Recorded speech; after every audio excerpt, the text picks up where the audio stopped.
Hello అందరికీ, అందరూ ఎలా ఉన్నారు? ఇదైతే మధ్యాహ్నం వంకాయ కూర అండి. అది కొంచెం వేడి చేస్తున్నాను, దగ్గరగా చేస్తున్నాను అనమాట, సిమ్లో పెట్టేసి. అయితే ఈరోజు నైట్ వచ్చేసి నేను ఎర్రగోధుమ నూక ఉప్మా చేద్దాం అనుకుంటున్నానండి. అందుకని ముందుగా గోధుమ నూకనైతే దోరగా వేయించి పెట్టుకున్నాను పక్కన.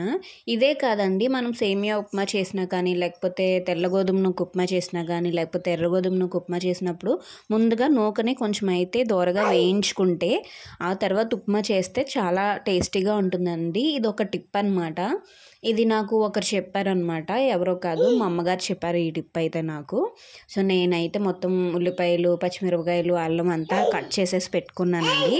ఈరోజు మా అన్నయ్య వాళ్ళ బాబు బర్త్డే అనమాట. సో బర్త్డేకి వెళ్ళాలని చెప్పేసి ఫాస్ట్గా అయితే ఉప్మా అయితే కంప్లీట్ చేసాను. ఉప్మా కంప్లీట్ చేసేసి పక్కన ఖ్యాతికి కూడా పాలు మరగపెట్టేశాను.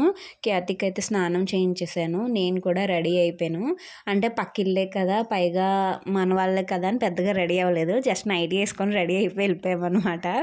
నైటీ వేసుకొని రెడీ అవ్వడానికి కూడా రెడీ అవ్వడం అంటారా అని అనకండి, ఎందుకంటే ఆడవాళ్ళకి నైటీ ఈజ్ అన్ ఎమోషన్ అనమాట.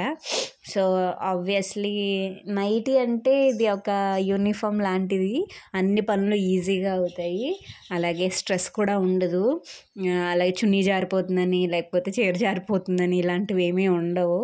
చాలా చక్కగా ఫ్రీగా కంఫర్టబుల్గా మా వర్క్స్ అన్నీ చేయించుకోవచ్చు. మా ఖ్యాతి చూసారా, నన్ను అమ్మ అని పక్కన పిలుస్తుంది. వాయిస్ ఓవర్ ఇస్తుంటే పక్క నుంచి పిలుస్తుంది అనమాట. మన ఉప్మా అయితే కంప్లీట్ అయిపోయింది. ఇంకెందుకు, బర్త్డే పార్టీకి వెళ్ళొచ్చేద్దాం రండి. ఇక చూడండి, మా అన్నయ్య, మా వదిన, మా మేనల్లుడు, అదిగో మా అన్నయ్య చెప్తున్నాడు అనమాట. మా అన్నయ్య కంఫర్టబుల్గా ఉంటుందని ప్యాంట్ వేసుకోలేదు ఫ్రెండ్స్, నేను లుంగీ కట్టుకున్నానని. తను మా వదిన. ఇంకైతే కొంతమంది పిల్లలు వచ్చారండి. ఇప్పుడు సమ్మర్ హాలిడేస్ కదా, పిల్లలందరూ వాళ్ళ అమ్మమ్మ వాళ్ళ ఊర్లకి వెళ్ళిపోయారు. అందుకని చెప్పేసి కొంతమంది, ఒక నలుగురు ఎంతమంది వచ్చారు అంతే. సింపుల్గా అయితే ఇలా చేసామండి బర్త్డే సెలబ్రేషన్స్. నాకు తెలిసి ఆ ఫైర్ స్టిక్ ఎక్స్పైర్ అయిపోయింది, ఇచ్చినట్టున్నాడు. సరిగ్గా అది ఇది అవ్వలేదన్నమాట, సరిగ్గా స్పార్కల్స్ అయితే రాలేదు. అందుకని చెప్పేసి మేమే హ్యాపీ బర్త్డే సాంగ్ పాడేసి ఏదో అలా చేస్తామండి. ఎలా పాడాం Khyati? Happy birthday, happy birthday to you చెప్పు. ఇలా చేస్తామండి. నేను హ్యాపీ బర్త్డే చెప్తున్నా అంటే పక్క నుంచి ఖ్యాతి కూడా బ్యా అంటుందన్నమాట.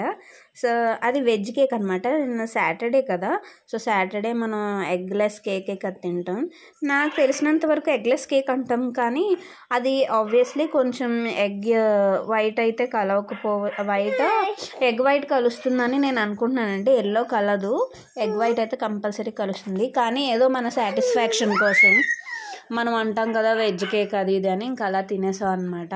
సో పిల్లలందరికీ కేకు, మిక్చరు, చాక్లెట్స్, బిస్కెట్స్ అయితే డిస్ట్రిబ్యూషన్ అయిపోయింది. ఇంకేముంది, నా వీడియోకి లైక్ చేసేయండి. Bye bye.